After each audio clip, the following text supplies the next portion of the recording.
गनमा में बाबा या बात होइए या गनमा में कंचन थाले कपूरा के बादे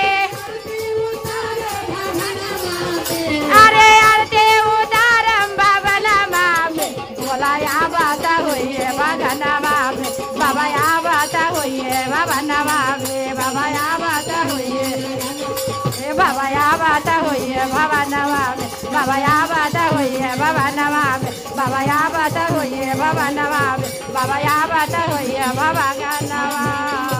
में बोले हर हर महादेव।